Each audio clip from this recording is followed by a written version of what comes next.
Bendiciones, mis queridos amigos y hermanos, un gran placer para mí poderlos saludar en esta semana muy especial. Por ello quiero compartir reflexiones de Semana Santa. Pero antes déjeme compartir esta bendita palabra. En San Juan capítulo 10, versículo 18 dice: nadie me la quita, sino que yo de mí mismo la pongo. Tengo poder para ponerla y tengo poder para volverla a tomar. Este mandamiento recibí de mi Padre. Y ahí mismo, pero en Génesis, en hebreo, Bereshit, tengo esta palabra, pero la traducción en hebreo dice así: Abraham dijo a sus muchachos, quédense aquí con el asno. Yo y el joven iremos allí, adoraremos y regresaremos a ustedes. Abraham cogió la leña para la ofrenda quemada y la puso sobre Isaac, su hijo. El original dice que la puso sobre su hombro, sobre su hijo, para subir el monte donde iba a ser el sacrificio. Impresionante ese pasaje de Génesis y el pasaje de San Juan capítulo 10, versículo 18. En esta semana muy especial, la cristiandad, pero también en el judaísmo, se celebran se conmemora dos eventos trascendentales. En la cristiandad, la pasión, muerte y resurrección de nuestro Señor y Salvador Jesucristo, Yeshua HaMashiach. Y en el pueblo judío, este 17 para nosotros y 14 del mes Nisan en el calendario judío, se celebra la Pascua judía. También popularmente ya conocido por los cristianos como la Semana Santa. Este es un momento precioso para hacer remembranza de esos momentos y de esos acontecimientos. La cristiandad conmemora esta Semana Santa con el domingo a quien le llaman de Ramos. En ese domingo Jesús visitó por última vez el templo. La imagen que tenemos es exactamente como era el templo en la época de Jesús. Allí Jesús entró hasta la puerta principal, conocida como la puerta del Mesías, o la puerta hermosa, o también como la puerta del este, mencionada por Ezequiel 44 y 45. En esa entrada, Jesús entró montado sobre un pollino virgen. Al llegar al frente de esa puerta, Jesús lloró por Jerusalén y dijo: oh Jerusalén, si al menos supiese tu día quién es el que te visita. Pero como no pudiste detectar ese día, ahora tus hijos serán estrechados, tus hijos y tus mujeres, y tu templo será destruido y no quedará piedra sobre piedra que no sea derribada. Después de haber dicho esa impresionante profecía de Jerusalén, entró al templo y allí en el templo Jesús hizo algo extraordinario.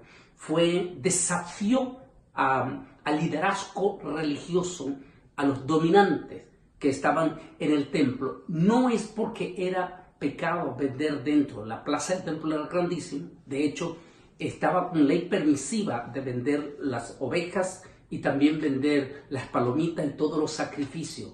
Lo que Jesús rechazó rotundamente de ellos es que ellos habían hecho de esas ofrendas que Dios permitía que el pueblo comprase de eso para su sacrificio, ellos la vendían a precio exageradamente caro, y estaban jugando con la fe de los fieles del pueblo judío. Eso es exactamente lo que Jesús rechazó. Después de haber desafiado al mundo religioso, ambos grupos religiosos, estos grupos religiosos ¿cómo se puede decir? Se unieron, se confabularon y tomaron la decisión en esta misma visita de Jesús al templo, la última visita. Tomaron la decisión ellos de deshacerse de Jesús. Se dice que ese mismo día, fariseos y el otro grupo que eran los liberales, tomaron la decisión, ultraconservadores y liberales, de deshacerse de Jesús. Jesús abandonó el templo saliendo precisamente de esta parte donde estuvo el templo, desde la plaza del templo, salió de ahí y bajó, saliendo por esta puerta, la misma que entró, en esa puerta que hoy en día permanece sellada. Se dice que en el año 70 después de Cristo, cuando fue destruido el templo, los celotes, un grupo ultra celoso, y que inclusive existen evidencias que ellos sí reconocieron que Yeshua era el Mesías. Y por supuesto, hay uno de los 12 apóstoles que se llamaba Simón el Celote. Se dice que uno de los líderes principales de los celotes tomó la decisión de levantar esta puerta y sellarla. Y dijo una maldición, que nadie podría entrar por esa puerta solo hasta que el Mesías regresara. Desde entonces, esa puerta permanece sellada. Se le conoce como la puerta del Mesías. Así es que él salió por esa puerta y subió al monte de los Olivos, donde tuvo el segundo llanto por Jerusalén y donde dio la impresionante profecía de que su pueblo sería llevado cautivo a todas las naciones y que permanecería cautivo hasta los tiempos finales. En los otros días previos a la pasión y muerte en la cruz del Calvario, tuvo otra experiencia Jesús en su visita a Jerusalén. En esta ocasión buscó frutos en la higuera y al no encontrar, maldijo la higuera. Algunos entienden que es una interpretación de los acontecimientos que dice Pablo, que una de sus ramas fue cortada por cuanto no dio fruto. Algunos dicen que la generación de Jerusalén, que tanto esperó al Mesías y que cuando el Mesías llegó no tuvieron la capacidad de detectarlo, por lo tanto fueron cortados, no el pueblo de Israel, sino esa generación de Jerusalén. Algunos interpretan también con la iglesia, que en este momento tantas evidencias están viendo los cristianos y muchísimos cristianos y líderes no están despertando. Podrían ser los que se les va a quemar el pan en la puerta del horno como a los de Jerusalén. E inmediatamente, días después de eso, vino lo que se llama la noche del Seder, lo que conocemos nosotros como la Santa Cena.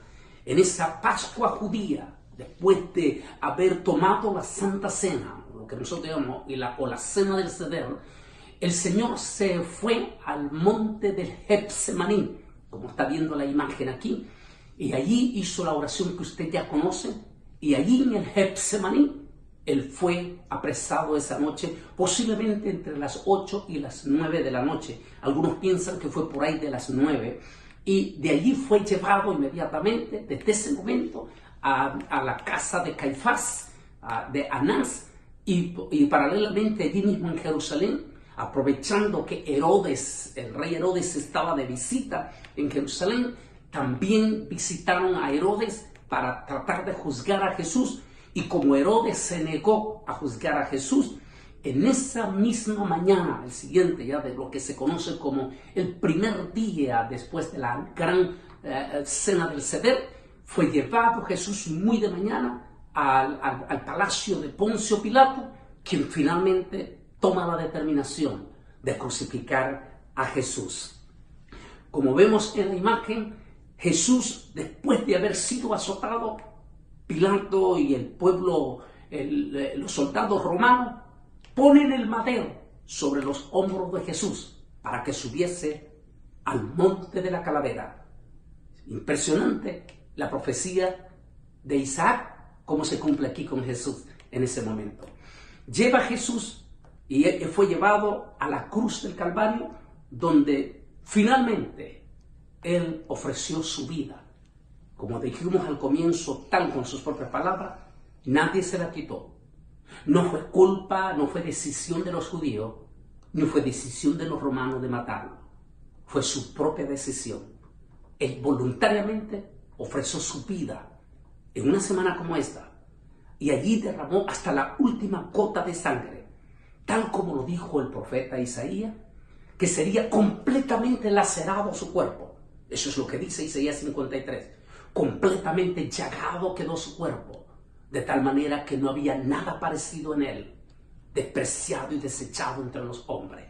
Allí, con su cuerpo completamente lacerado, derramó hasta su última gota de sangre. Y después de haber expirado con 7 contundentes palabras, expiró. Y como se acercaba el Shabbat de Shabbat, o también conocido como Shabbatón, es decir, que la Pascua cayó exactamente como va a suceder esta semana. ¿Por qué? Porque esta semana, el 14 de mes Nisan, que va a caer 17 aquí, mas no olvide que en el calendario judío el día comienza a las 6 de la tarde del día anterior, lo que quiere decir que este jueves va a comenzar lo que se llama en el judaísmo el Shabbat de Shabbat, porque amanece viernes con la gran Pascua judía. Entonces Jesús efectivamente, después de haber, como se acercaba el Shabbat de Shabbat, fue bajado apresuradamente de la cruz, y ahí mismo cerca, en un cementerio que hoy sabemos que se conoce como el cementerio de los rabinos, allí en el cementerio de los rabinos había un sepulcro de uno de los rabinos llamado José de Arimatea. Ahí en ese lugar, cerca del monte de la Calavera, fue finalmente Jesús sepultado para cumplirse la profecía que con los ricos sería en su sepultura. Y ahí, al tercer día, es decir, decía que pasaría 3 noches y al tercer día, al deslumbre, al rayar el tercer día, lo que nosotros conocemos como domingo, en hebreo el Rishon, o primer día, Jesús resucitó de entre los muertos. En el programa El Mundo Actual, que va a salir también en esto, después de esta reflexión en estos días, voy a hablar sobre el triunfo de Jesús en su resurrección. Mis queridos hermanos y amigos, en esta semana debe de ser una semana para reflexión profunda entre su familia, aunque tristemente la inmensa mayoría ocupa esta semana para irse de vacaciones a pasear o a divertirse. Lamentablemente debería de ocuparse esta semana para tomar tiempo con la familia y hablar un poco con los hijos acerca de lo precioso y maravilloso que fue esta semana. Dolorosa, sí, porque fue el sacrificio doloroso y duro de nuestro Señor y Salvador Jesucristo. Preciosa porque con su sangre nos limpió de nuestro pecado y nos dio la oportunidad de llegar al cielo. Victoriosa porque en esta misma semana no solamente murió, sino que Él resucitó de entre los muertos. Por eso debemos de dar gracias. Y yo quiero dejarles con ustedes una evidencia que también se las voy a leer en El Mundo Actual. Su pasión, muerte y resurrección quedó debidamente documentada. Pero yo quiero citar a uno de los judíos más prominentes de la historia. Es el judío que escribió la Guerra de los Judíos. Aunque él tomó el nombre romano de Flavio Josefo, se conoce que este judío era un comandante israelí que peleó en la guerra de los judíos, específicamente previo a la destrucción del templo en el año 70. Flavio Josefo, el gran escritor judío, escribe las siguientes palabras: por este tiempo vivió un hombre sabio llamado Jesús, y su conducta era buena, y es sabido que era virtuoso. Muchos de entre los judíos y de las otras naciones se hicieron discípulos suyos. Pilato lo condenó a ser crucificado. Nótese, el primero que menciona la palabra crucifixión ya para el año 70, la palabra cruz, fue efectivamente Flavio Josefo en sus escritos. Dice a ser crucificado y a morir. Pero los que habían habían venido a ser sus discípulos no abandonaron el discipulado. Informaron que se les apareció 3 días después de su crucifixión y que estaba vivo.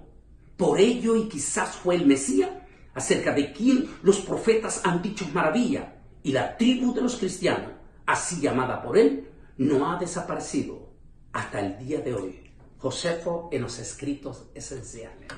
Impresionante. Termino con este pasaje. Su Hijo es el resplandor de la Shejinah. Lo estoy diciendo de la carta de los hebreos, pero la traducción directamente del hebreo que tenemos al español aquí más profunda. Dice, su Hijo es el resplandor de la Shejinah, la misma expresión de la esencia de Yahweh, sosteniendo todas las cosas con su poderosa palabra, y después por medio de sí mismo y su purificación por los pecados, se sentó en la mano derecha del Hagedullah, o Ba-e-Mormim, o de su majestad, de su gracia. Hebreo 1:3. Después de haber resucitado, dice Pablo, de haber hecho el sacrificio perfecto como el Cordero, volvió de nuevo a su gloria. Es lo que dice la traducción en hebreo aquí. Se sentó a la derecha. La que quiere decir derecha no es como nosotros pensamos que es aquí a la derecha. En hebreo quiere decir, se sentó sobre su propia majestad, así. Volvió a su trono y se sentó sobre su propia majestad. Jesús y Yahweh, o Jehová, son la misma persona. Él se hizo humano para morir por nosotros, para que tú y yo tengamos esperanza. En esta semana de reflexión, toma tiempo para hablar con tus hijos y con tu familia. ¿Y por qué no? Tome tiempo para ir a la iglesia y tomar una reflexión profunda del gran regalo que Dios nos dio hace 2000 años en la cruz del Calvario. Que el Altísimo te bendiga en toda esta semana y por favor, reflexiona. Dios te bendiga.